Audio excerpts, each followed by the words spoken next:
Hello friends. स्वागत है आपका अपने YouTube channel study with me के साथ। आशा करता हूँ कि आप सभी स्वस्थ होंगे, मस्त होंगे और स्टडी विद मी के साथ लगकर जमकर पढ़ाई कर रहे होंगे। तो चलिए आज एक नए टॉपिक के साथ शुरुआत करते हैं, जिसका नाम है एंडोक्राइन सिस्टम। ठीक है। लास्ट क्लासेस में हमने अभी तक क्या क्या कंप्लीट कर लिया? डाइजेस्टिव सिस्टम कंप्लीट कर लिया ह्यूमन फिजियोलॉजी में, रेस्पिरेशन कंप्लीट कर लिया। ठीक, जिसकी प्लेलिस्ट जो है अपने YouTube channel study with me में अपडेटेड है, उसको जाकर ज़रूर से ज़रूर देखें। एक अलग सेक्शन में जाकर आप देखेंगे तो वहाँ पे साइंस के सेक्शन में पूरा-पूरा आपको कंप्लीट लेक्चर्स मिल जाएँगे। तो चलिए, आज हम शुरुआत करते हैं एक नए सफ़र की तरफ, जिसका नाम है एंडोक्राइन सिस्टम या उसको और भी बोलते हैं हार्मोनल सिस्टम। आशा करता हूँ आप सभी अच्छे होंगे, ठीक है? इस चैप्टर को शुरुआत करने से पहले जैसा कि मैंने बोला था कि मैं लास्ट में जो है 3 से 4 क्वेश्चन जो है उसको लूँगा, उसको बताऊँगा, क्वेश्चन प्रैक्टिस कराऊँगा। तो वो हम लास्ट में जो है ये चैप्टर जैसे चैप्टर नहीं, जैसे आज का लेक्चर खत्म होने वाला रहेगा तो उसके बाद मैं इसको स्टार्ट करूँगा। ठीक है? तो चलिए शुरुआत करते हैं आज अपने नए चैप्टर की तरफ, हार्मोनल सिस्टम या एंडोक्राइन सिस्टम। एंडोक्राइन सिस्टम को और भी हिंदी में क्या बोलते हैं? अंतःस्रावी तंत्र। ठीक? तो चलिए, सबसे पहले दिमाग में ये आता है कि एंडोक्राइन सिस्टम है क्या? ठीक है? या हार्मोनल सिस्टम क्यों नाम दिया गया? या उसको जैसे बोलते हैं कि कंट्रोल एंड कोऑर्डिनेशन, हम 12th में इस चैप्टर को नाम से पढ़ते हैं, तो कंट्रोल एंड कोऑर्डिनेशन क्यों बोला गया है इसे? ठीक है? सबसे पहले इसके बारे में जानकारी ले लेते हैं। तो हार्मोनल सिस्टम से पता चलता है कि हार्मोन से रिलेटेड है। हमारे ह्यूमन बॉडी में या एनिमल हो, ह्यूमन बॉडी हो या प्लांट्स हो, उसमें भी हार्मोन्स जैसे निकलता है। हमने प्लांट हार्मोन सिस्टम पढ़ा था, तो उसमें भी देखा था कि प्लांट्स में डिफरेंट टाइप्स के हार्मोन्स होते हैं। ठीक उसी प्रकार अपने ह्यूमन्स में भी जो है, कई डिफरेंट टाइप्स के हार्मोन्स रिलीज़ होते हैं। ये हार्मोन्स जो है हमारे बॉडी में कंट्रोल करते हैं बहुत से फंक्शंस को। जैसे कि हमारा सोना हुआ, स्लीप स्लीप वेक साइकिल हो गया आपका, आपका लिबिडो बिहेवियर हो गया, ब्रीदिंग हो गई, वगैरह-वगैरह। आपके फंक्शंस हो गए, डिफरेंट डिफरेंट बॉडीली फंक्शंस हो गए, ठीक है? तो इन सब के प्रोडक्शन को या इन इन इन सबको स्टिमुलेट करता है ताकि जो हमारे बॉडीली फंक्शंस को कंट्रोल कर सके और उसको सुचारू रूप से चला सके, ठीक? तो हार्मोनल सिस्टम में हम यही सब पढ़ेंगे इसके बारे में कि कैसे हमारा बॉडी सिस्टम जो है कैसे कंट्रोल होता है और कैसे कोऑर्डिनेट होता है। अब बात आती है कि अब किस चीज़ से, किस केमिकल के थ्रू या किस चीज़ के थ्रू जो है ये कोऑर्डिनेट होते हैं। तो सबसे पहला नाम दिमाग में आता है हार्मोन्स का। तो हमें सबसे पहले देखना है कि हार्मोन्स क्या होते हैं, ठीक है? हार्मोन्स क्या होते हैं? अगर हार्मोन्स की बात की जाए, अकॉर्डिंग टू एनसीईआरटी या जो स्टैंडर्ड डेफिनिशंस है उसके बारे में अगर देखा जाए तो हार्मोन्स एक नॉन न्यूट्रिएंट होते हैं, ठीक है? उसमें कोई न्यूट्रिएंट नहीं होता है। नॉन न्यूट्रिएंट केमिकल मैसेंजर होते हैं, ठीक? क्या होते हैं? नॉन न्यूट्रिएंट केमिकल मैसेंजर होते हैं, वो भी इंटरसेलुलर होते हैं। एक सेल से दूसरे सेल में वो ट्रांसफर करते हैं। और इन ये क्या होते हैं, बहुत ढेर सारे अमाउंट में जो है नहीं रिलीज़ होते हैं बॉडी में। ये बहुत ही ट्रेस अमाउंट में रिलीज़ होते हैं। तो एक स्टैंडर्ड डेफिनिशन के हिसाब से अगर डेफिनिशन देख ली जाए, तो इसका मतलब है, it is defined as a non nutrient chemical that acts as a intracellular messenger produced in a trace amount. ठीक? वही चीज़ मैंने व्हाइट बोर्ड पे भी लिखा हुआ है कि defined as a non nutrient chemical that acts as a intercellular messenger produced in traced amount. किस कितने अमाउंट में? ट्रेस्ड अमाउंट में, बहुत ही कम मात्रा में ये निकलते हैं। अब बात की जाती है यहाँ पे कि इंटरसेल्युलर मैसेंजर का मतलब क्या है? मैंने अभी बताया जस्ट कि इंटरसेल्युलर मैसेंजर का मतलब होता है कि एक सेल से दूसरे सेल्स में जो है मैसेंजर मैसेज को भेजना। तो एज़ अ वाहक का काम करते हैं, मैसेंजर का काम करते हैं, दूत का काम करते हैं जिसको बोलते हैं। तो इंटरसेल्युलर मैसेंजर का मतलब यही होता है कि messenger between cells transmitting information and instruction. क्या बोलते हैं? इंफॉर्मेशन और इंस्ट्रक्शन को ये ट्रांसफर करते हैं, तभी तो हमारी बॉडी फंक्शन को कंट्रोल होगा या कोऑर्डिनेट होगा। ठीक है? इसीलिए इनको बोला जाता है कि messenger between cells transmitting information and instruction to regulate specific process या स्पेसिफिक फंक्शन। एक पार्टिकुलर फंक्शन को ये जो है कंट्रोल करते हैं, कोऑर्डिनेट करते हैं। तो हार्मोन्स की अगर सिंपल डेफिनिशन पे अगर हम जाएँ, एज़ पर एनसीईआरटी अगर देखा जाए तो defined as a non nutrient chemical that act as a intercellular messenger produced in traced amount. ठीक? इतनी बात क्लियर है? अब दिमाग में एक सवाल और हमारे उत्पन्न होता है कि अब ये हार्मोन्स हैं तो कहीं न कहीं से रिलीज़ तो हो रहे होंगे, और ये रिलीज़ कहाँ से होते हैं फिर? किसके थ्रू होते हैं? तो जिस बॉडी ऑर्गन के थ्रू रिलीज़ होते हैं, इनको बोला जाता है ग्लैंड्स। क्या बोला जाता है? ग्लैंड्स, ग्रंथियाँ जिसको बोलते हैं। तो अब ये ग्रंथियाँ क्या होती हैं इसके बारे में भी देखें। अब ग्रंथियाँ हमारे ह्यूमन बॉडी में या ग्लैंड्स जिसको बोलते हैं, वो या तो सेल्स हो सकती है, या तो पूरा कोई ऑर्गन हो सकता है। ठीक है? जैसे हाइपोथैलेमस हमारा ब्रेन का हो गया, हमने पिट्यूटरी ग्लैंड के बारे में देख सुना है, ओवरी के बारे में सुना है, टेस्टिस के बारे में सुना है, एड्रिनल ग्लैंड के बारे में सुना है, पैंक्रियास हमने अभी लास्ट टाइम पढ़ा था उसके बारे में सुना है, लिवर पढ़ा था, लिवर के बारे में भी हमने सुना है। तो ये सब एक टाइप के ग्लैंड्स हैं, ठीक है? ये पूरा ऑर्गन भी हो सकते हैं, सेल्स भी हो सकते हैं। जैसे सलाइवरी ग्लैंड हो गए, ये भी एक तरह से ग्लैंड है, ठीक? तो ग्लैंड्स क्या हैं? दीज़ आर सबसे पहले देखा जाए तो ग्लैंड्स आर द सेल्स और ऑर्गन्स इन ह्यूमन बॉडी। ठीक है, क्या है ये ग्लैंड्स क्या है, सेल्स हैं, ये ऑर्गन्स हैं ह्यूमन बॉडी में जो कि क्या प्रोड्यूस करते हैं, that produce and release substances. क्या प्रोड्यूस करते हैं या रिलीज करते हैं सब्सटेंस को, कैसे सब्सटेंस है ये, या तो कोई फ्लूइड हो सकता है, ठीक है, या हार्मोन्स हो सकता है, या कोई एंजाइम हो सकता है, ठीक। और किसके लिए, टू परफॉर्म स्पेसिफिक फंक्शंस। तो कहने का मतलब ये है कि ग्लैंड्स आर सेल्स और organs in human body that produce and release substances such as hormones, enzymes और fluids to perform specific function। ठीक है, इतनी बात क्लियर है। ग्लैंड्स का सिंपल डेफिनेशन यही है कि ये या तो ये सेल्स हो सकते हैं या तो ऑर्गन्स हो सकते हैं ह्यूमन बॉडी के, जो कि कुछ प्रोड्यूस करते हैं और रिलीज करते हैं सब्सटेंस जैसे कि हॉर्मोन्स, एंजाइम या फ्लूइड्स, ठीक है, जिससे जो है स्पेसिफिक फंक्शन को परफॉर्म किया जा सके। अब बात करते हैं कि लार्जेस्ट ग्लैंड के बारे में।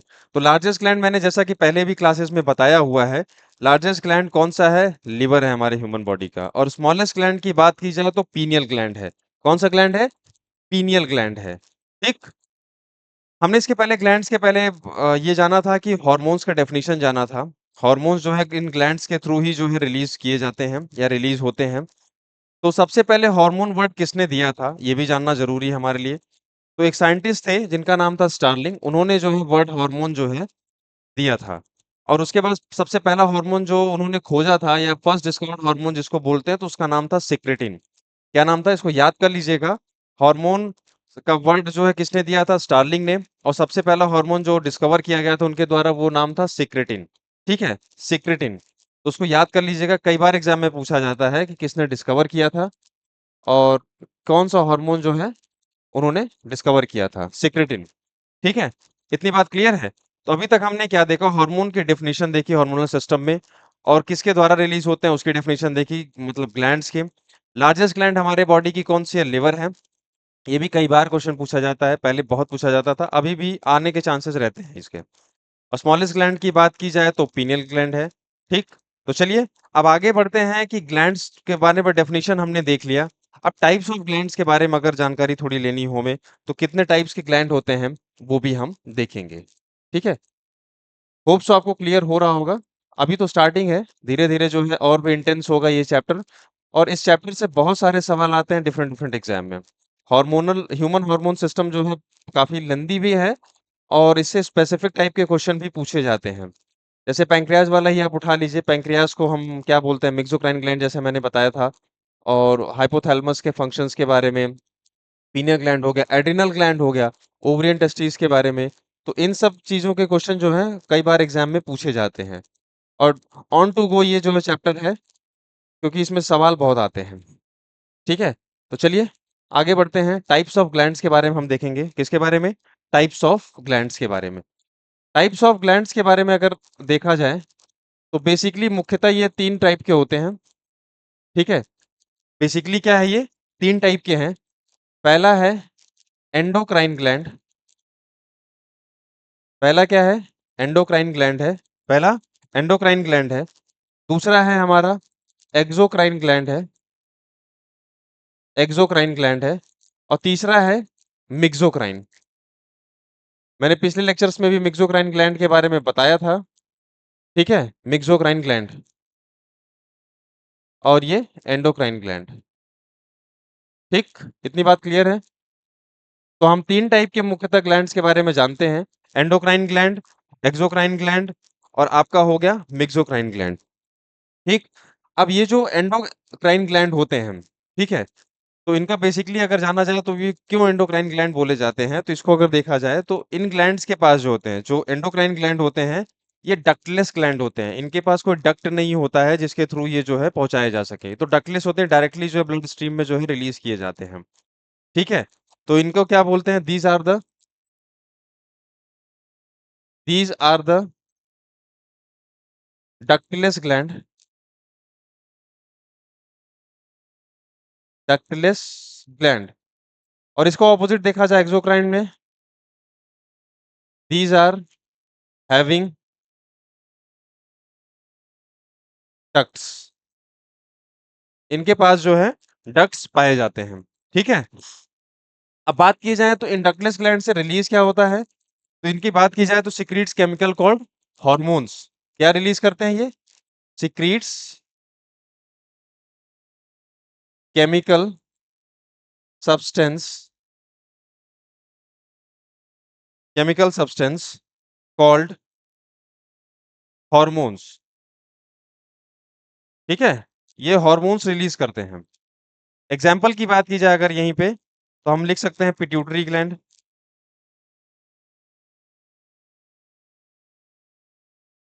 ठीक है, पीनियल ग्लैंड हो जाएगा, एटसेट्रा। ठीक, तो क्या रिलीज करते हैं ये? हॉर्मोन्स को ये रिलीज करते हैं। क्या रिलीज करते हैं? हॉर्मोन्स को ये रिलीज करते हैं। अब एक्सोक्राइन ग्लैंड की बात की जाए तो ये सिक्रीट्स केमिकल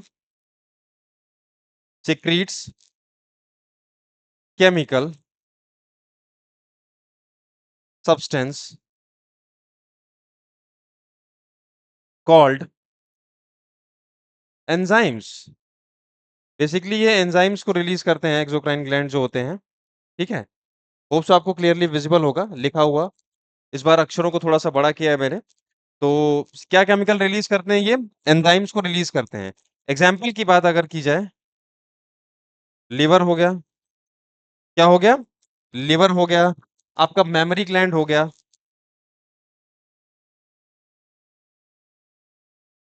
मेमोरी ग्लैंड हो गया, एटसेट्रा। ठीक है, लिवर हो गया, मेमोरी ग्लैंड हो गया और एटसेट्रा। एंडोक्राइन हमने देखा, इनके ये डक्टलेस ग्लैंड होते हैं, ये सीक्रेट क्या करते हैं? हॉर्मोन्स को। कौन कौन सा एग्जांपल, जैसे कुछ एग्जांपल हमने एक दो देख लिए, पिट्यूटरी ग्लैंड हो गया, पीनियल ग्लैंड हो गया। ठीक, एक्सोक्राइन ग्लैंड की बात की जाए तो इनके पास डक्ट्स होते हैं और क्या रिलीज करते हैं बेसिकली ये बेसिकली रिलीज करते हैं एंजाइम्स को। एग्जाम्पल की बात की जाए, लिवर हो गया, मेमोरी ग्लैंड हो गया, सलेवरी ग्लैंड का भी एग्जाम्पल है इसमें। ठीक है, लेकिन सलेवरी ग्लैंड को अगर हम देखें तो मिक्सोक्राइन ग्लैंड में भी रख सकते हैं। अब मिक्सोक्राइन ग्लैंड की बात की जाए तो ये मिक्स टाइप के होते हैं, जैसा कि बोथ ये एंडोक्राइन भी होते हैं प्लस एक्सोक्राइन, दोनों नेचर के होते हैं, इसलिए तो मिक्सक्राइन बोला गया है। मिक्सोक्राइन, मिक्सो मतलब मिक्स होता है दोनों टाइप के। ठीक है, मिक्सोक्राइन ग्लैंड बोला गया है इन्हें। तो ये बेसिकली दोनों टाइप के होते हैं। इनका एग्जाम्पल अगर देख लिया जाए, एग्जाम्पल की बात की जाए, हमने पैंक्रियास पढ़ा था, सलेवरी ग्लैंड के बारे में भी पढ़ा था हमने। ठीक है, सलेवरी ग्लैंड के बारे में हमने देखा था। ठीक है, ये टाइप्स की बात हो गई, कौन कौन से टाइप्स की बात हो गई। ये तीन टाइप्स के हम ग्लैंड्स पढ़ते हैं, कौन कौन से हैं? एंडोक्राइन ग्लैंड, दूसरा है एक्सोक्राइन ग्लैंड, तीसरा है मेक्सोक्राइन ग्लैंड। ठीक है, इनके बारे में थोड़ा थोड़ा हमने देखा। तो चलिए अब आगे बढ़ते हैं, टाइप्स ऑफ ग्लैंड के बाद हम एक एक करके ग्लैंड्स के बारे में देखेंगे। तो अगर एंडोक्राइन ग्लैंड हम लोग हमें हमें यहाँ पे पढ़ना है, क्योंकि हम एंडोक्राइन सिस्टम पढ़ रहे हैं। ठीक है, तो हमें पूरा एंडोक्राइन सिस्टम के बारे में पढ़ना है। बाकी अगर होगा तो लास्ट में जो है थोड़ा थोड़ा जानकारी जो है मेक्सोक्राइन ग्लैंड, और उसके बाद मेक्सोक्राइन भी हम पढ़ेंगे क्योंकि पैंक्रियाज एक मोस्ट इंपॉर्टेंट है एंडोक्राइन सिस्टम में, तो इसके बारे में भी पढ़ेंगे। और एक्सोक्राइन में भी थोड़ा थोड़ा पढ़ लेंगे। तो सबसे पहले स्टार्ट करते हैं हम एंडोक्राइन सिस्टम के बारे में या एंडोक्राइन ग्लैंड के बारे में। तो चलिए शुरुआत करते हैं। कोई भी अगर क्वेश्चन आपको पूछना हो तो कमेंट बॉक्स में आप कमेंट कर दें, उसका जल्द से जल्द निवारण किया जाएगा, कि चिंता ना करें। तो चलिए शुरुआत करते हैं हम एंडोक्राइन ग्लैंड से और देखेंगे एंडोक्राइन ग्लैंड में कौन कौन से ग्लैंड हमें पढ़ने हैं डिटेल में, या जो भी उसके फंक्शंस होंगे जैसे भी होंगे वो हमें क्या क्या देखने हैं वे भी हम देखेंगे। ठीक है, तो आज हम शुरुआत करेंगे एंडोक्राइन ग्लैंड के बारे में। एंडोक्राइन ग्लैंड, एंडोक्राइन ग्लैंड के बारे में हम देखेंगे। तो सबसे पहले देख लेते हैं कौन कौन से ग्लैंड हमको पढ़ने हैं। ठीक है, क्लियर, हम उसको कर लेंगे। तो सबसे पहला हमको पढ़ना है पीनियल ग्लैंड के बारे में। ठीक है, पीनियल ग्लैंड। दूसरा हम पढ़ेंगे पिट्यूटरी ग्लैंड, या अगर सीरीज वाइज जिस हिसाब से मैं पढ़ाऊंगा उस हिसाब से देख लेते हैं अगर तो हाइपोथैलेमस।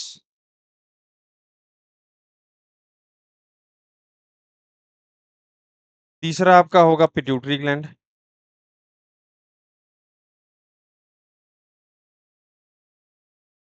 अब ये तीनों ग्लैंड कहाँ पाए जाते हैं? ब्रेन्स में,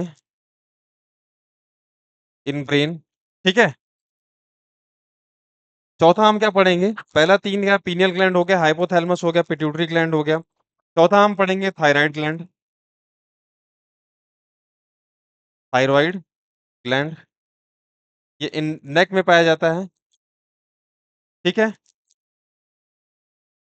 पांचवा हम पढ़ेंगे पैराथायराइड ग्लैंड,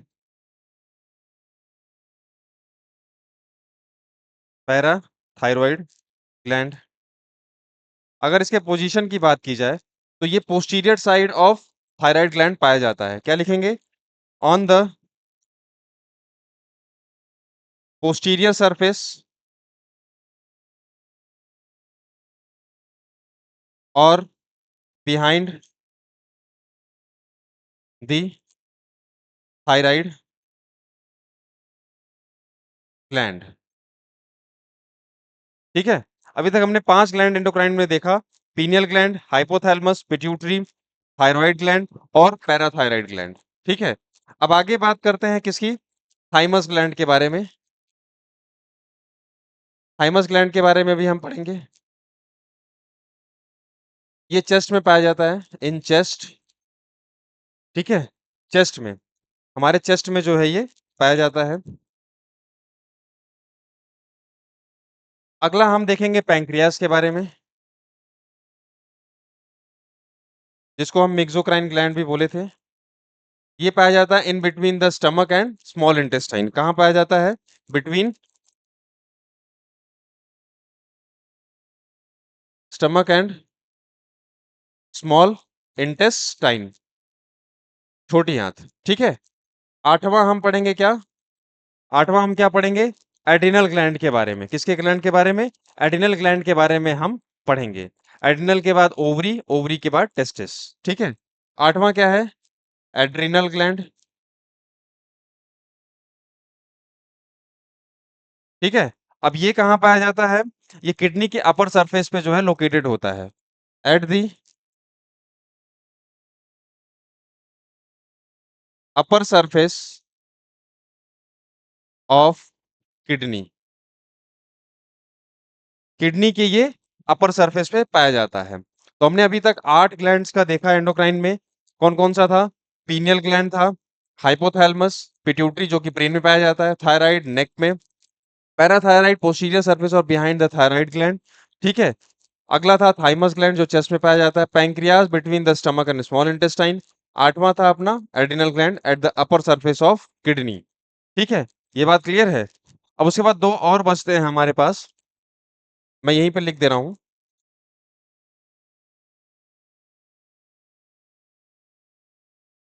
ओवरी और टेस्टिस। ओवरी फीमेल में और टेस्टिस मेल में, बिलो वेस्ट पाया जाता है ये। ठीक है, कमर के नीचे। ठीक है, बात क्लियर है इतनी? तो ये जो है, इतने हार्मोन्स के, इतने ग्लैंड्स के बारे में हमें पढ़ना है। इनके कौन कौन से हार्मोन्स रिलीज होते हैं ये पढ़ना है, और उनके कुछ फंक्शंस के बारे में भी हमें देखना है। तो चलिए शुरुआत करते हैं आज पीनियल ग्लैंड से, और फिर आगे बढ़ते जाएंगे धीरे धीरे। तो पीनियल ग्लैंड से हम शुरुआत करेंगे। पीनियल ग्लैंड को क्या बोला जाता है, निकनेम क्या है, कौन सा हार्मोन रिलीज होता है, और क्या क्या फंक्शन है इसका, ये भी हम देखेंगे एक एक करके। ठीक है। तो पीनियल ग्लैंड की अगर बात की जाए तो पीनियल ग्लैंड को हम निकनेम भी दे सकते हैं, third eye of human body. Third eye बोला जाता है, तीसरी आंख बोली जाती है इसे। ठीक है। अब थर्ड आई किस लिए बोला जाता है? इसे थर्ड आई इसलिए बोला जाता है क्योंकि ये बीचों बीच सेंटर में प्रेजेंट होता है, हमारे ब्रेन के, ब्रेन के बीचों बीच सेंटर में प्रेजेंट होता है। ठीक है। तो उसको हम शुरुआत करते हैं आज पहले पीनियल ग्लैंड से।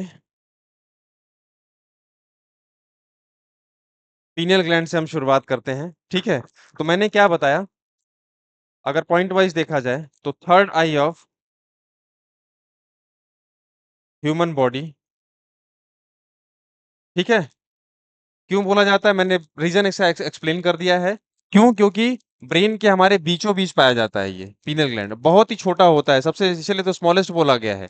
कहीं कहीं पिट्यूटरी भी लिखा जाता है, पर उससे छोटा जो है साइज में, स्मॉलर से स्मॉलर जो है ये पीनियल ग्लैंड होता है, ठीक है? कंफ्यूज मत होइएगा। तो पीनियल ग्लैंड जो है third eye of human body बोला जाता है। दूसरा इसे बोला जाता है biological clock of human body. अब बायोलॉजिकल क्लॉक क्यों बोला जाता है, जैविक क्लॉक, जैविक घड़ी क्यों बोला जाता है इसे? इसलिए बोला जाता है क्योंकि ये हमारे स्लीप वेक साइकिल या सर्केडियन रिदम में जो 24 घंटे हम कार्य करते हैं, उसका जो है लेखा जोखा ये रखता है, ठीक है? कब क्या करना है उस हिसाब से जो है लेखा जोखा इसका क्रिएट करता है, ये उस हिसाब से वर्क करता है, ये स्टिमुलेट करता है, ठीक? तो इसका मतलब यही है कि regulate various physiological activities functions, ठीक है? वेरियस फिजियोलॉजिकल एक्टिविटीज जो होती है या फंक्शंस होते हैं उसको रेगुलेट करता है। तो क्या बोल सकते हैं, regulate circadian rhythm. Circadian rhythm को जो ये रेगुलेट करता है। अब सर्केडियन रिदम का मतलब यही होता है कि रेगुलेट वेरियस फिजिकल एक्टिविटीज या physical processes according to the रफली 24 आवर्स। 24 घंटे के अनुसार जो है ये हमारे फिजिकल प्रोसेसेस को रेगुलेट करता है, ठीक है? इसीलिए इसे जो है biological clock of human body बोला जाता है। एक प्रकार से इसका जो है फंक्शन हो गया ये। जो सर्केडियन रिदम है इसका एक फंक्शन हो गया एक तरह से, ठीक है? यहाँ फंक्शंस के हम लिख सकते हैं इसको एज अ फंक्शन, ठीक? तो अब बात करते हैं कौन सा हार्मोन ये रिलीज करता है। हार्मोन जो होता है ये, कौन सा हार्मोन ये रिलीज करता है? तो हार्मोन का नाम है मेलाटोनिन, ठीक है? मेलाटोनिन हार्मोन जो है ये रिलीज करता है। और फंक्शन की बात की जाए, क्या क्या फंक्शन है पीनियल ग्लैंड के?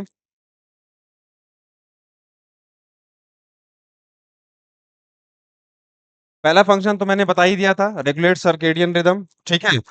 अब ये क्या काम करता है, टू प्रमोट स्लीप। अगर आपका पीनियल ग्लैंड डैमेज हो जाए तो आपका स्लीप लाइक साइकिल जो है वो पूरी तरह से डिस्टर्ब हो जाएगा। स्लीप वेक साइकिल को जो है ये मेंटेन करता है, स्लीप वेक साइकिल को मेंटेन या रेगुलेट करता है,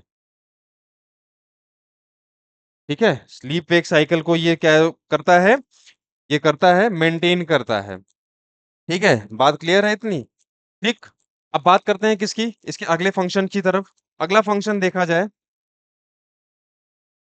ये रेगुलेट करता है रिप्रोडक्टिव सिस्टम को हमारे। जो हमारा रिप्रोडक्टिव सिस्टम होता है इसको रेगुलेट करता है, या रिप्रोडक्टिव हॉर्मोन्स जो होते हैं इनको जो है रेगुलेट करता है। Play role in regulating reproductive hormone. Reproductive hormone को रेगुलेट करने में ये जो है रोल जो है प्ले करता है, ठीक? और एक काम इसका और है, आप लिख सकते हो यहाँ पे, ठीक है? ये क्या करता है कि अफेक्ट्स कलर, हमारे स्किन के कलर को जो है ये अफेक्ट करता है, किसके साथ मिलकर, मेलानिन के साथ मिलके। तो लिख सकते हैं यहाँ पे, it affects the colour of skin, colour of skin with the help of melanin. Melanin की हेल्प से ये जो है हमारे स्किन के कलर को अफेक्ट करता है। तो हमने पीने ग्लैंड में ये देखा कि इसको third eye of human body बोलते हैं। क्यों बोलते हैं इसका रीजन मैंने 2 बार बताया आपको, ठीक है? और दूसरा है biological clock of human body, क्योंकि ये सर्केडियन रिदम को जो है रेगुलेट करता है। सर्केडियन रिदम का मतलब ये है कि हमारे वेरियस फिजियोलॉजिकल प्रोसेसेस को ये कंट्रोल कंट्रोल क्या है, रेगुलेट करता है 24 आवर्स के अकॉर्डिंग, ठीक है? हार्मोन कौन सा रिलीज करता है? मेलाटोनिन। मेलाटोनिन हार्मोन जो है ये रिलीज करता है, मेलाटोनिन। मेलाटोनिन हार्मोन को ये रिलीज करता है। फंक्शंस क्या है? To promote sleep. जो हमारा स्लीप साइकिल है उसको जो है मेंटेन करता है, रेगुलेट करता है। ठीक है, स्लीप साइकिल को हमें क्या करता है? ये मेंटेन करता है। स्लीप साइकिल को जो होता है ये क्या करता है? मेंटेन करता है। और किसमें रोल रोल प्ले करता है? रेगुलेट करता है हमारे रिप्रोडक्टिव हार्मोन्स को। और तीसरा क्या function affects the colour of our skin with the help of melanin. Melanin की हेल्प से जो है ये हमारे स्किन के कलर को रेगुलेट करता है। ठीक है, इतनी बात क्लियर है? अभी तक जितना मैंने बताया होप सो आपको क्लियर होगा, इसीलिए मैं बार बार रिपीट करता हूँ ताकि आपको क्लास में ही रिवाइज हो जाए, लर्न हो जाए और आपको आगे चल के ज्यादा मेहनत ना करनी पड़े। ठीक है, अब चलते हैं अपने दूसरे हार्मोन्स की तरफ या दूसरे ग्लैंड की तरफ। दूसरा ग्लैंड है हमारा हाइपोथैलेमस। हाइपोथैलेमस को हम मास्टर्स ऑफ मास्टर ग्लैंड बोलते हैं। ठीक है, मास्टर होता है मास्टर ग्लैंड का। मास्टर ग्लैंड जैसे पिट्यूटरी ग्लैंड को हम मास्टर ग्लैंड बोलते हैं, उसका भी मास्टर जो है, उसका भी जो है मास्टर या गुरु जिसको बोलते हैं, वो कौन है? हाइपोथैलेमस ग्लैंड है। तो चलिए हाइपोथैलेमस ग्लैंड के बारे में थोड़ी जानकारी प्राप्त कर लेते हैं। Hypothalamus,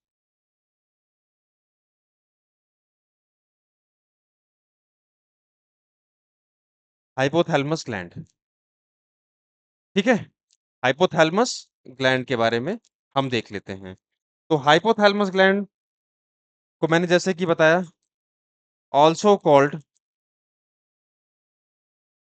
masters of master gland. Masters of master gland. ठीक है, याद रखिएगा मास्टर्स ऑफ मास्टर ग्लैंड। तो अगला जो हम अभी ग्लैंड पढ़ेंगे पिट्यूटरी ग्लैंड, उसका भी ये मास्टर है। ठीक, गुरु है जिसको बोलते हैं। तो चलिए अब ये कौन कौन से हार्मोन रिलीज करते हैं ये भी देख लेते हैं। हॉर्मोन्स कौन कौन से हैं इनके ये भी देख लेते हैं। दो हार्मोन ये रिलीज करते हैं, कौन कौन से हैं? ये हमारा हो गया पहला न्यूरो हार्मोन, न्यूरो हार्मोन। ठीक है, कौन सा हो गया? Neuro hormone. और दूसरा है inhibitory hormone, inhibitory hormone. To hormones it release, पहला कौन सा है? न्यूरो हार्मोन, दूसरा कौन सा है? Inhibitory hormone. ठीक है, ये दो हार्मोन ये रिलीज करते हैं। अब फंक्शंस की बात कर ली जाए इनके, तो फंक्शंस की बात है। अब जैसा कि मैंने बताया है कि इनको क्या बोला जाता है? Masters of master gland. तो जाहिर सी बात है अगर मास्टर है तो अपने शिष्य को जो है कंट्रोल में रखेगा, कंट्रोल करेगा। तो जो इसका सिक्रीशन होता है पिट्यूटरी ग्लैंड का, इसको कंट्रोल में रखता है। ठीक है, पिट्यूटरी ग्लैंड में जो हार्मोन सिक्रीट होता है इसको अपने अंडर कंट्रोल में रखता है। अगर फंक्शन की बात की जाए, फंक्शन की बात की जाए, पहला फंक्शन अगर हम लिखेंगे, इट कंट्रोल्स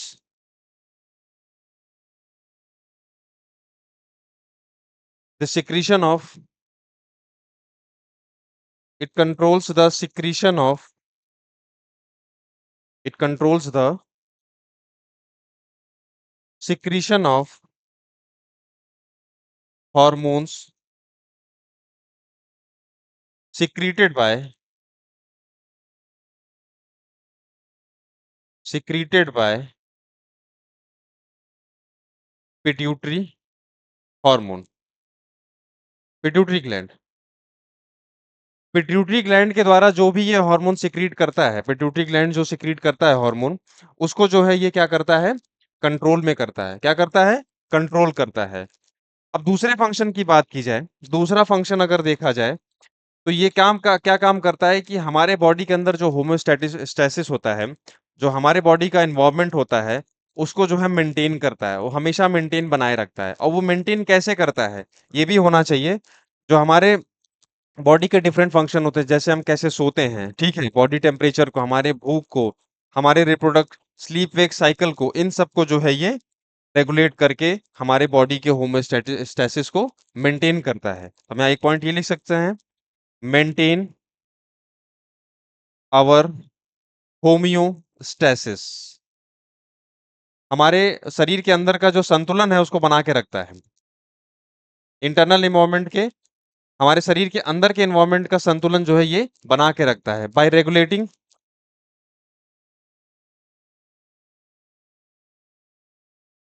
वेरियस फंक्शंस, ठीक है, various function of our body. Example की बात करें, लाइकली, थर्स्ट, प्यास को, हंगर, ठीक है, हंगर हमारे भूख को, बॉडी टेम्परेचर को, ठीक है, बॉडी टेम्परेचर को, और उसके बाद क्या हमारे स्लीप वेक साइकिल को, स्लीप वेक साइकिल को, एटसेट्रा। तो इन सभी के माध्यम से हमारे बॉडी के अंदर का होमोस्टेसिस को ये मेंटेन करता है। तो हमने क्या देखा हाइपोथैलेमस ग्लैंड के बारे में, इसको क्या और बोला जाता है, master of master gland, master of master gland. कौन कौन से हार्मोन ये रिलीज करता है, न्यूरो हार्मोन और इनहिबिटरी हार्मोन, ठीक है। फंक्शंस की बात की जाए तो it controls the secretion of hormone secreted by pituitary gland. Pituitary gland जो भी हार्मोन ये रिलीज करते हैं उनको जो है कंट्रोल करता है, रेगुलेट करता है। अब फंक्शन की बात की जाए, दूसरे फंक्शन की, तो ये हमारे होमोस्टेसिस को मेंटेन करते हैं, हमारे इंटरनल एनवायरनमेंट को जो है स्थिर बनाए रखते हैं। कैसे बनाए रखते हैं, by regulating various function of our body, likely हमारे भूख को, हमारे प्यास को, हमारे बॉडी टेम्परेचर को, हमारे स्लीप वेक साइकिल को ये मेंटेन करके हमारे बॉडी का जो है होमोस्टेसिस मेंटेन करते हैं, ठीक है। तो ब्रेन में जो दो ये ग्लैंड थे अभी तक हमने पढ़ा, अब आगे चलते हैं ब्रेन के तीसरे ग्लैंड की तरफ, जो कि है हमारा पिट्यूटरी ग्लैंड। पिट्यूटरी ग्लैंड को मास्टर ग्लैंड बोला जाता है। तभी तो हाइपोथैलेमस में हमने पढ़ा कि मास्टर ऑफ मास्टर ग्लैंड है, ठीक है। तो पिट्यूटरी के फंक्शंस को या उसके सिक्रीशन को कौन रेगुलेट कर रहा है, हाइपोथैलेमस ग्लैंड। तो अब बात करेंगे तीसरे ग्लैंड के बारे में, जो कि है हमारा पिट्यूटरी ग्लैंड। पिट्यूटरी ग्लैंड हम देखेंगे, तीसरा कौन सा हम देखेंगे, पिट्यूटरी ग्लैंड।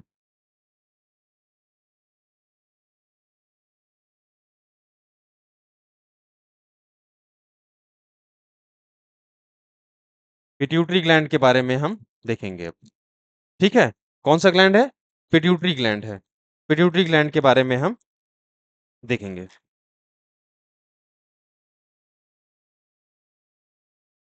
पिट्यूटरी ग्लैंड के बारे में देखेंगे। तो चलिए शुरुआत करते हैं पिट्यूटरी ग्लैंड के बारे में। तो पहले सबसे पहले इसके निक नेम के बारे में देख लेते हैं। निक नेम क्या-क्या दिया गया है। पहला तो हमने बताया था मास्टर ग्लैंड, ठीक है। दूसरा है हाइपोफाइसिस, ठीक। और तीसरा क्या है, मास्टर ग्लैंड हो गया, हाइपोफाइसिस हो गया, और तीसरा सबसे इंपॉर्टेंट बहुत अच्छा नाम है, ऑर्केस्ट्रा ऑफ ह्यूमन बॉडी। हमारे ह्यूमन बॉडी का ये ऑर्केस्ट्रा है। क्यों बोला जाता है ऑर्केस्ट्रा, या मास्टर ग्लैंड क्यों बोला जाता है इसे, इसके बारे में भी जानना जरूरी है। तो जो बहुत से एंडोक्राइन ग्लैंड हमारे बॉडी के अंदर हैं, उनके फंक्शंस को कंट्रोल या रेगुलेट करता है, ठीक है। Control the functions of many endocrine glands, इस वजह से इन्हें ऑर्केस्ट्रा ऑफ ह्यूमन बॉडी या मास्टर ग्लैंड बोला जाता है। तो चलिए इसको भी लिख लेते हैं हम, मास्टर ग्लैंड क्यों बोला जाता है, तो कंट्रोल्स या ऑर्केस्ट्रा ऑफ ह्यूमन बॉडी क्यों बोला जाता है, ठीक है। क्यों बोला जाता है तो लिख लेते हैं, controls the function of, controls the function of other endocrine gland, endocrine gland को ये क्या करता है, कंट्रोल करता है, controls the function of other endocrine gland, ठीक है।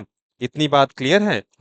अब बात करते हैं पिट्यूटरी ग्लैंड में हार्मोन्स के बारे में। तो पिट्यूटरी ग्लैंड बहुत सारे हार्मोन्स को रिलीज करता है, जैसे कि ग्रोथ हार्मोन्स हो गया, वैसोप्रेसिन हो गया, एसीटीएच हो गया, एडनो, ठीक है।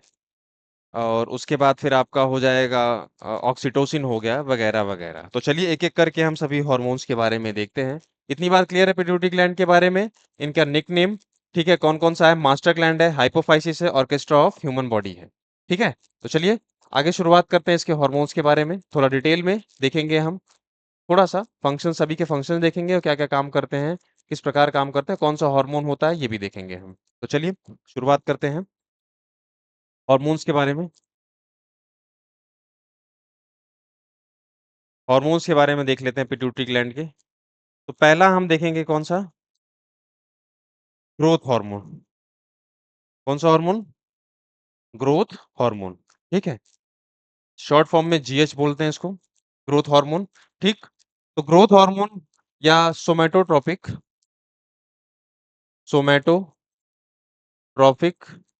हार्मोन भी बोलते हैं। कौन-सा? ग्रोथ हार्मोन या सोमैटोट्रोपिक हार्मोन। सोमैटोट्रोपिक हार्मोन को क्या लिख सकते हैं हम शॉर्ट फॉर्म में? एसटीएच। क्या लिख सकते हैं? एसटीएच, ठीक है? अब फंक्शंस की बात की जाए इनकी, फंक्शन की बात की जाए, तो क्या करते हैं? Control the growth of our body. Control the, नाम से ही पता चल रहा है, control the growth of our body. हमारे बॉडी के ग्रोथ को ये क्या करते हैं? कंट्रोल करते हैं, ठीक है? अब एक बात आती है कि इनके हाई सिक्रीशन और लो सिक्रीशन से क्या होता है? अगर ये ज़्यादा स्रावित हो जाएँ या कम स्रावित हो तो क्या होता है इससे? तो हाई सिक्रीशन से क्या होता है? हाई सिक्रीशन से एक्रोमेगैली कॉज़ हो जाती है, एक्रोमेगैली या गाइगैंटिज़्म, गाइगैंटिज़्म। याद रखिएगा कई बार एग्ज़ाम में पूछा जाता है ग्रोथ हार्मोन्स के एक्सेस सिक्रीशन से या हाई सिक्रीशन से कौन-सा डिज़ीज़ या कौन-सा रोग कॉज़ होता है? एक्रोमेगैली या गाइगैंटिज़्म, ठीक है? बात क्लियर है? होप सो आपको ये कलर विज़िबल होगा, नहीं होगा तो आप कमेंट सेक्शन में बता दीजिएगा, मैं चेंज करता रहूँगा उस हिसाब से। और लो सिक्रीशन की बात की जाए, लो सिक्रीशन अगर होता है तो, कम सिक्रीशन अगर होता है, तो बौनापन कॉज़ होता है, ड्वार्फिज़्म जिसको बोलते हैं, ठीक है? ड्वार्फिज़्म जो है इससे कॉज़ होता है। एक्सेस सिक्रीशन से जो है एक्रोमेगैली या गाइगैंटिज़्म होता है और डेफिशिएंट सिक्रीशन अगर इसका हो रहा है तो डॉर्फिज्म जो है इससे कॉज होता है। क्या कॉज होता है? डॉर्फिज्म कॉज होता है। आपको क्लियर होगा होप सो। पिट्यूटरी ग्लैंड से पहला हार्मोन हमने देखा क्या? ग्रोथ हार्मोन या सोमैटोट्रोपिक हार्मोन, ठीक है? फंक्शन क्या है? Control the growth of our body, ठीक है? और इसके हाई सिक्रीशन से क्या होता है? हाई सिक्रीशन से क्या कॉज होता है? एक्रोमेगैली या गाइगेंटिज्म। और इसके लो सिक्रीशन से क्या कॉज होता है? ड्वार्फिज्म कॉज होता है, ठीक? तो चलिए अब अगले हार्मोन की बात करते हैं, थायराइड स्टिमुलेटिंग हार्मोन के बारे में। थायराइड स्टिमुलेटिंग हार्मोन, नाम से ही पता है थायराइड ग्लैंड से क्या रिलीज होता है? कोई जो भी हार्मोन रिलीज होता है उसको ये क्या करता है? कंट्रोल करता है, ठीक है? तो इसको हम लिख सकते हैं यहाँ पे TSH। बी कौन सा है? TSH, थायराइड स्टिमुलेटिंग हार्मोन, ठीक है? Thyroid stimulating hormone. तो हम क्या लिख लिख सकते हैं यहाँ पे फंक्शन में? Controls the, controls the secretion of hormone, secretion of hormone, ठीक है? सिक्रीशन ऑफ हार्मोन, और कहाँ से ये hormone? Secreted by thyroid gland, ठीक है? थायराइड ग्लैंड से जो भी हार्मोन सिक्रीट होता है उसको ये क्या करता है? कंट्रोल करता है या स्टिमुलेट करता है, तभी तो नाम है थायराइड स्टिमुलेटिंग हार्मोन, ठीक है? तो चलिए अब अपने अगले हार्मोन्स की तरफ हम बढ़ते हैं। अगला हार्मोन्स हमारा हम देखेंगे एसीटीएच या वैसोप्रेसिन भी देखेंगे उसके बाद। एसीटीएच पहले हम देख लेते हैं, एडिनो कॉर्टिकोट्रोपिक हार्मोन, स्टिमुलेटिंग हार्मोन, ठीक है? तो दूसरा हम देखेंगे एसीटीएच।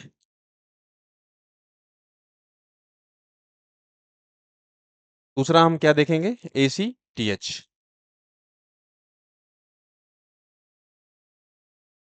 ठीक? एसीटीएच क्या है इसका फुल फॉर्म? एड्रिनो कॉर्टिकोट्रोपिक हार्मोन, ठीक है? एड्रिनो कॉर्टिकोट्रोपिक हार्मोन, कॉर्टिकोट्रोपिक हार्मोन, ठीक है।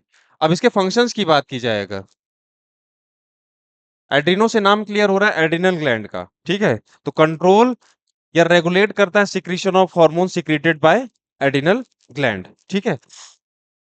तो लिख सकते हैं हम यहाँ पे कंट्रोल और regulate the secretion of hormone,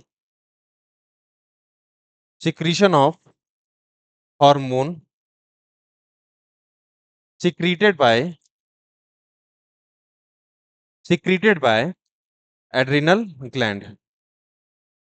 adrenal gland जो हार्मोन सिक्रीट करता है उसके सिक्रीशन को जो है क्या करता है, ये रेगुलेट करता है। एसीटीएस का मतलब एड्रिनो कॉर्टिकोट्रोपिक हार्मोन।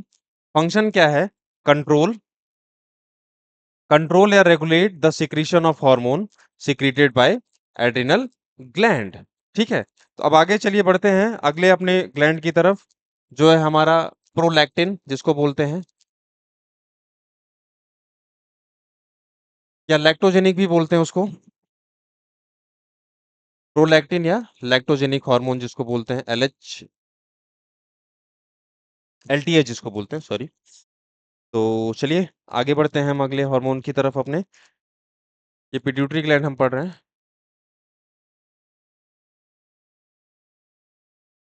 ठीक है। अगला हार्मोन हमारा कौन सा है, अगला हार्मोन है लैक्टोजेनिक हार्मोन,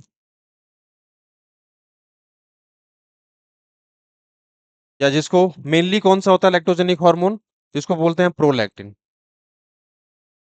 ठीक है। कौन सा है, प्रोलैक्टिन, एल टी एच, ठीक है, प्रोलैक्टिन, ठीक। कौन सा है, प्रोलैक्टिन है, प्रोलैक्टिन हार्मोन है। अब बात करते हैं इसके फंक्शन की, फंक्शन क्या है इसका, फंक्शन क्या है, तो फंक्शन हम यहाँ पे लिख लेंगे। इसका फंक्शन क्या है, लैक्टोजेनिक या प्रोलैक्टिन जिसको बोलते हैं, ठीक है।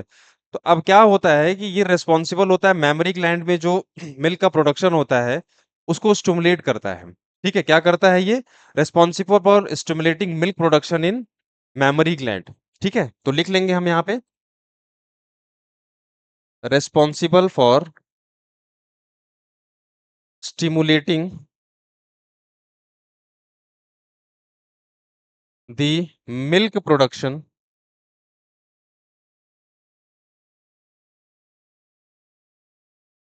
इन मैमरी ग्लैंड, मेमोरी ग्लैंड में मिल्क प्रोडक्शन को स्टिमुलेट करता है प्रोड्यूस होने के लिए, ठीक है। याद रखिएगा कि इसका मेन हार्मोन कौन सा है, एलटीएच या लैक्टोजेनिक हार्मोन का प्रोलैक्टिन है। प्रोलैक्टिन का काम क्या है, basically responsible for stimulating the milk production in memory gland, ठीक है। तो चलिए अब आगे बढ़ते हैं अगले हार्मोन की तरफ। ये कौन सा अगला हार्मोन रिलीज करता है, अगला हार्मोन है आपका एडीएच या वैसोप्रेसिन भी उसको बोलते हैं, ठीक है। एडीएच की तरफ हम बढ़ेंगे, वैसोप्रेसिन भी बोलते हैं उसको हम, क्या बोलते हैं, वैसोप्रेसिन, ठीक है, या एडीएच। एडीएच का फुल फॉर्म अगर हम लिखें तो क्या लिखेंगे, एंटी डायूरेटिक हार्मोन। तो ये काम क्या करता है एंटी डायूरेटिक हार्मोन, या वैसोप्रेसिन का काम क्या है, वैसोप्रेसिन का काम ये है कि जो हमारे किडनी ट्यूब्स में होते हैं, किडनी ट्यूब्स में जो वाटर, एक्सेस वाटर होता है, इनको रीअब्सॉर्ब करके क्या करता है, एब्सॉर्ब कर लेता है एक्सेस ऑफ वाटर को किडनी ट्यूब्स में से, ताकि इससे जो हमारा यूरिन हो गाढ़ा हो जाए, विस्कस हो जाए जिसको बोलते हैं, ठीक है, गाढ़ा हो जाए, ठीक। तो हम यहाँ पे लिख सकते हैं विस्कस, गाढ़ा होना मतलब कंसंट्रेट होना। तो absorption of, absorption of excess water from, कहाँ से, एक्सेस वाटर कहाँ से वो करता है, किडनी ट्यूब से, kidney tubes, so that urine becomes viscous, या कंसंट्रेटेड जिसको बोलते हैं, कंसंट्रेटेड जो है वो हो सके, विस्कस का मतलब गाढ़ा होता है, ठीक है। तो absorption of excess water from kidney tube so that urine becomes, क्या हो जाए अपना यूरिन, यूरिन क्या हो जाए, विस्कस हो जाए, मोर विस्कस हो जाए या कंसंट्रेटेड हो जाए। ठीक है, तो ये फंक्शन आपको क्लियर है वैसोप्रेसिन का। एडीएच जिसको भी बोलते हैं एंटी डायरेटिक हार्मोन, फंक्शन क्या है, absorption of excess water from the kidney tubes so that urine becomes viscous या कंसंट्रेटेड। तो चलिए अब आगे बढ़ते हैं इसके अगले हार्मोन की तरफ।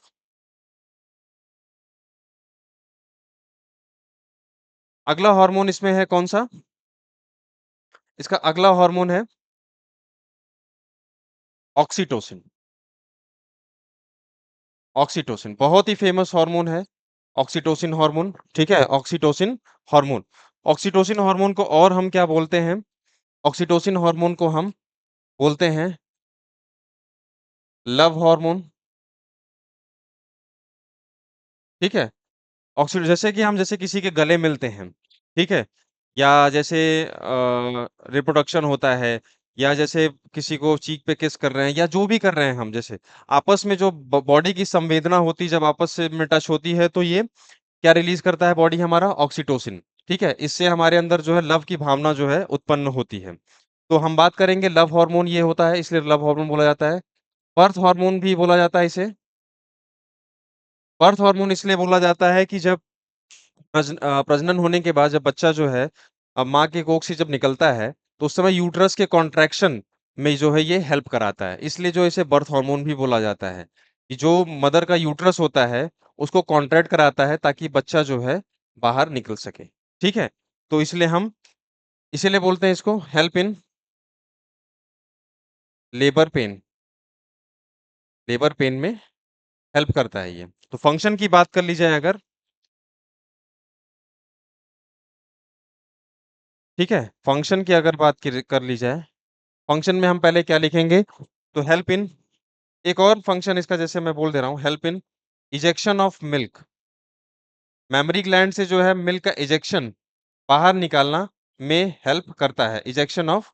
ठीक है, लेट डाउन रिफ्लेक्स जो है यही क्रिएट करता है ताकि जो है मेमरी ग्लैंड से, मदर के मेमरी ग्लैंड से जो है ये मिल्क का इजेक्शन हो सके। दूसरा ये क्या है, दूसरा हम क्या लिख सकते हैं, हेल्प इन कॉन्ट्रैक्शन, जैसा कि मैंने बताया था, help in contraction of uterus,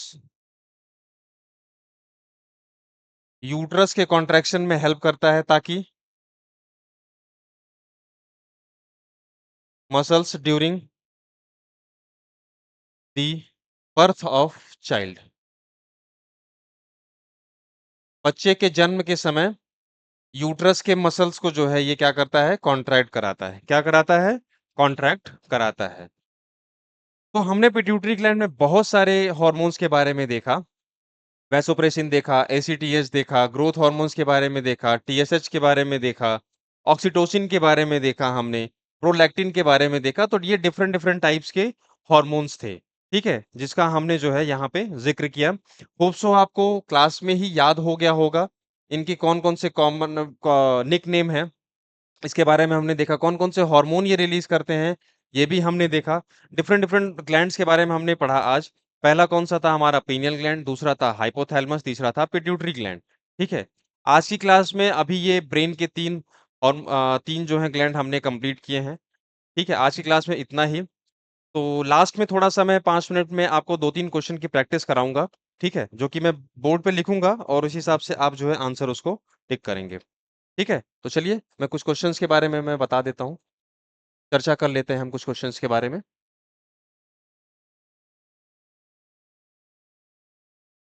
hope so आपको क्लियर होगा ये चैप्टर, मजा आ रहा होगा पढ़ने में। बहुत सारे क्वेश्चंस इससे पूछे जाते हैं, तो बच्चों ध्यान दीजिएगा इस पे और अच्छे से इसको जो है कंठस्थ करिएगा। जिन्होंने ह्यूमन फिजियोलॉजी अभी तक नहीं देखी है तो हमारे यूट्यूब चैनल पे जाके, प्लेलिस्ट ऑलरेडी क्रिएटेड है साइंस की, उसमें से जाके आप जो है, बहुत से चैप्टर्स हो चुके हैं, जैसे 2 चैप्टर तो कंप्लीट हो गया है आपका, जैसे हो गया रेस्पिरेशन, हो गया डाइजेशन, हो गया, ये कंप्लीट हो गया है। ये एंडोक्राइन सिस्टम चल रहा है, तीसरा चैप्टर चल रहा है। इसके पहले विटामिन्स, न्यूट्रिएंट्स वगैरह जो है, फैट्स एंड मिनरल्स जो है, ये भी कंप्लीट हो चुका है। ठीक है, तो हम कुछ क्वेश्चंस ले लेंगे, चलिए देख लेते हैं।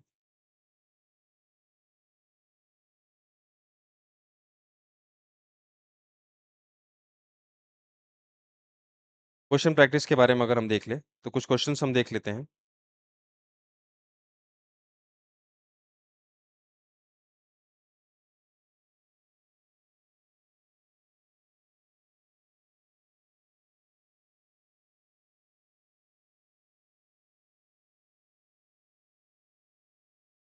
रेस्पिरेशन से चलिए कुछ क्वेश्चन मैं उठा लेता हूँ जैसे।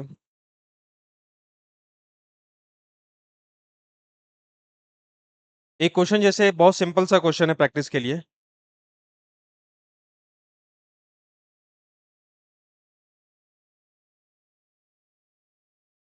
The gaseous exchange site in the lungs is. ठीक है, आपके ऑप्शंस इस प्रकार हैं। ठीक,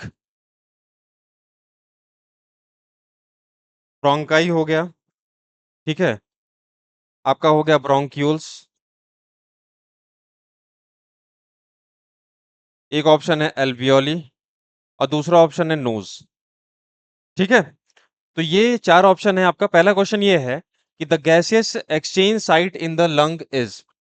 तो जब मैं आपको रेस्पिरेशन पढ़ा रहा था, तो क्लियरली मेंशन किया था कि गैसियस एक्सचेंज साइट जो हमारी, जहां पे गैसियस एक्सचेंज होता है, ऑक्सीजन जो है एब्जॉर्ब होता है, ब्लड स्ट्रीम में जाता है, फिर उसके बाद जो है वहां से फिर हमारे बॉडी के थ्रू क्या निकलता है, कार्बन डाइऑक्साइड जो टॉक्सिक गैस है।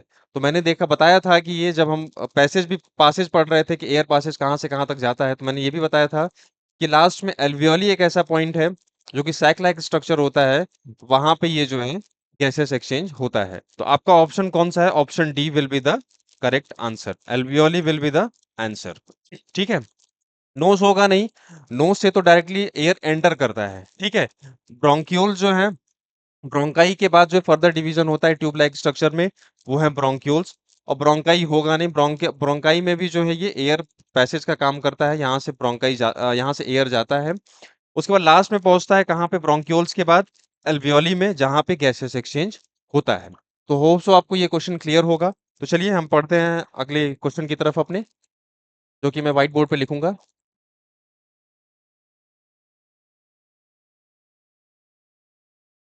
क्वेश्चन नंबर 2 देख लिया जाए अगर तो।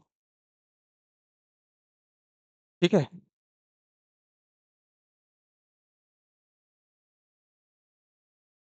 अगला क्वेश्चन अगर देख लिया जाए तो,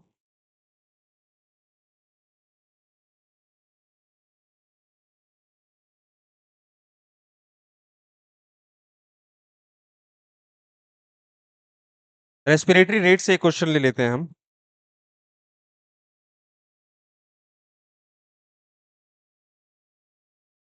the respiratory rate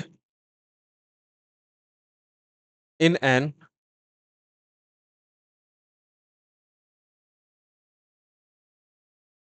infant is. Option अगर हम लिया जाए, तो रेस्पिरेटरी रेट की अगर बात की जाए, तो हमने बताया था रेस्पिरेटरी रेट के बारे में डिफरेंट, तो उसको ध्यान दीजिएगा और ऑप्शन करेक्ट सही टिक करिएगा। ठीक है, तो रेस्पिरेटरी रेट की अगर बात की जाए, ऑप्शंस मैं लिख देता हूं यहाँ पे। Wait a second.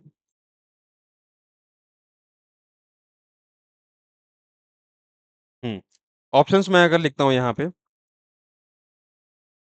32, 19, 18। ठीक है, और उसके बाद 26। ठीक, ऑप्शन आप बताएं। The respiratory rate in an infant is. Infant में जो बच्चे होते हैं, बहुत छोटे छोटे बच्चे होते हैं, इन्फेंट जो नवजात शिशु होते हैं, उनमें रेस्पिरेटरी रेट क्या होता है? ऑप्शन आपके सामने है, 32, 19, 18, 26।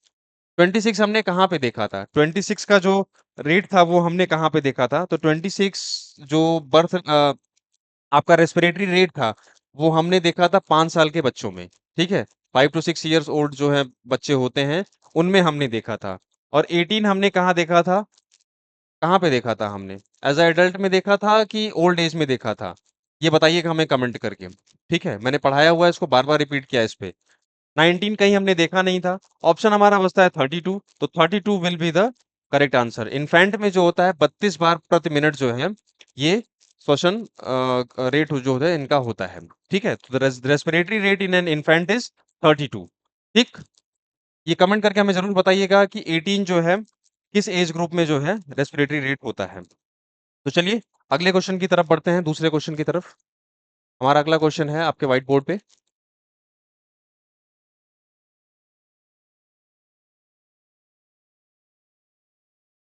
Question number 3। आज का हमारा ये लास्ट क्वेश्चन है प्रैक्टिस के लिए। ऐसे ही 2-2 3-3 क्वेश्चन प्रैक्टिस करते चलेंगे, तो हमारी कई चीज़ें जो हैं क्लियर होती जाएँगी। ठीक है? अगले क्वेश्चन हम लेते हैं जैसे कि हाँ।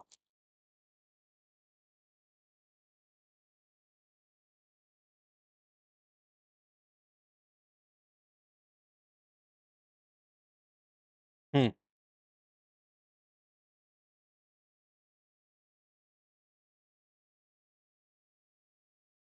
हाउ मेनी छोटे-छोटे कांसेप्ट पे क्वेश्चन है, प्रैक्टिस के लिए बहुत अच्छा है। कई एग्ज़ाम में कई बार हो सकता है हूबहू ऐसा क्वेश्चन आ जाए या इसके बेसिस पे जो है क्वेश्चन कई बार पूछा गया है। हम लिखेंगे how many ATP adenosine triphosphate, how many ATP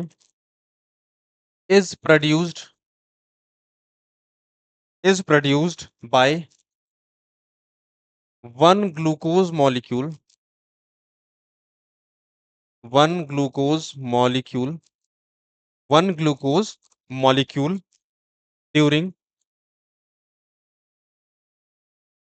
एनाएरोबिक respiration. हमने बताया था जब रेस्पिरेशन पढ़ा रहे थे तो डिफरेंट टाइप्स ऑफ रेस्पिरेशन बताया था। उसमें डिफरेंट डिफरेंट ऑर्गेनिज्म में जैसे कि मसल टिश्यू में या हो गया आपका प्लांट्स में या हो गया ईस्ट में या ह्यूमन में जो है जो टाइप के रेस्पिरेशन होते हैं उसके अकॉर्डिंग कितने एटीपी प्रोड्यूस होते हैं ये हमने रिएक्शन के थ्रू बताया था। तो ऑप्शन आपके इस प्रकार है। ठीक है? ऑप्शन है 38, एक ऑप्शन हो गया आपका 2 और एक आपका ऑप्शन हो गया 0। ठीक है? तो बात क्लियर है इतनी? तो ये 3 ऑप्शन हैं आपके 4 ऑप्शन हैं आपके पास। तो बताएँ इसमें से कौन-सा आंसर होगा? How many ATPs produced by 1 glucose molecule during anaerobic respiration? तो मैंने बताया था कि एनारोबिक रेस्पिरेशन के दौरान जो है, जब एक मॉलिक्यूल ब्रेक करता है तो रिलीज़ क्या करता है हमारा? 2 एटीपी जो है रिलीज़ करता है। अगर मसल टिश्यू में बात की जाए तो लैक्टिक एसिड प्रोड्यूस होता है विद 2 एटीपी के साथ, ठीक है? ईस्ट में भी अगर बात की जाए तो वहां पे इथेनॉल प्रोड्यूस होता है। ठीक, तो हमारा करेक्ट ऑप्शन कौन सा हो जाएगा? 2 बी ऑप्शन जो है will be the correct answer. 38 जो होता है एरोबिक रेस्पिरेशन में होता है, वहां पे हमने देखा था कार्बन डाइऑक्साइड रिलीज होता है। ठीक है, तो 32 एटीपी जो है हमारा 38 एटीपी जो 36 टू 38 होता है, वैसे वेरिएबली होता है, 2 एटीपी एक्स्ट्रा वाली बात हो जाती है, वो इलेक्ट्रॉन ट्रांसपोर्ट चेन के थ्रू जो है आता है। 38 एटीपी जो है रिलीज होता है। तो ऑप्शन हमारा क्या है? एनारोबिक के सेंस में पूछा गया है, तो इसका ऑप्शन क्या हो जाएगा answer? 2 will be the correct answer. ठीक है बच्चों, तो 3 क्वेश्चन जो है हमने आज प्रैक्टिस किए। होप सो आपको अच्छा लगा होगा ये कंटेंट, क्योंकि कुछ क्वेश्चन की प्रैक्टिस सीरीज जो है हम जो है हर क्लास में जो है 3 से 4 क्वेश्चन जो है हम उसको लेंगे। तो आज के लिए इतना ही, मिलते हैं अगली क्लास में, तब तक के लिए बाय बाय, टेक केयर।